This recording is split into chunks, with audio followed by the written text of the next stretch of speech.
Hello all, welcome back to Vasu vlogs. ఈరోజు చిక్కుడుకాయ curry ఎలా చేయాలో చూద్దాం.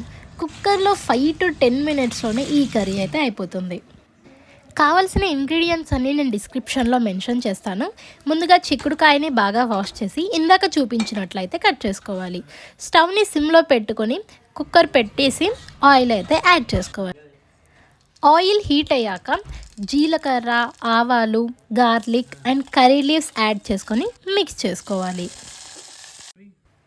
తర్వాత పచ్చిమిరపకాయల పేస్ట్ అయితే యాడ్ చేసుకోవాలి. ఇది ఇంట్లో అవైలబుల్ లేని వారు మిరపకాయలు అయితే యాడ్ చేసుకోవచ్చు. ఈ పచ్చిమిరపకాయల పేస్ట్ కొద్దిసేపు ఫ్రై చేసుకొని 1 టేబుల్ స్పూన్ పసుపు అయితే యాడ్ చేసుకోవాలి.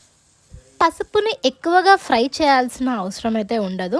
పసుపు వేసుకున్నాక ఒకసారి మిక్స్ చేసుకొని ముందుగా కట్ చేసి పెట్టుకున్న చిక్కుడుకాయ ముక్కలను అయితే యాడ్ చేసుకొని మరొకసారి అయితే మిక్స్ చేసుకోవాలి. రుచికి సరిపడా సాల్ట్, 1 టేబుల్ స్పూన్ ధనియాల పొడి, 1 టేబుల్ స్పూన్ నువ్వుల పొడి అయితే యాడ్ చేసుకోవాలి. ధనియాల పొడి, నువ్వుల పొడి యాడ్ చేయడం వల్ల కర్రీ సూపీగా అండ్ టేస్టీగానైతే ఉంటుంది. తర్వాత కొద్దిగా షుగర్ యాడ్ చేసుకొని 1 కప్ వాటర్ అయితే యాడ్ చేసి మిక్స్ చేసుకొని కుక్కర్ మూత పెట్టేసి 2 విజిల్స్ అయితే రానివ్వాలి.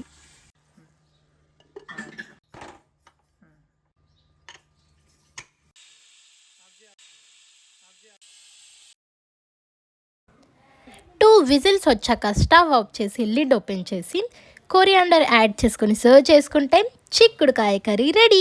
మీకు ఈ వీడియో నచ్చిందని అనుకుంటున్నాను. మీకు మాత్రం మా వీడియోస్ నచ్చినట్టయితే లైక్, షేర్ అండ్ సబ్స్క్రైబ్.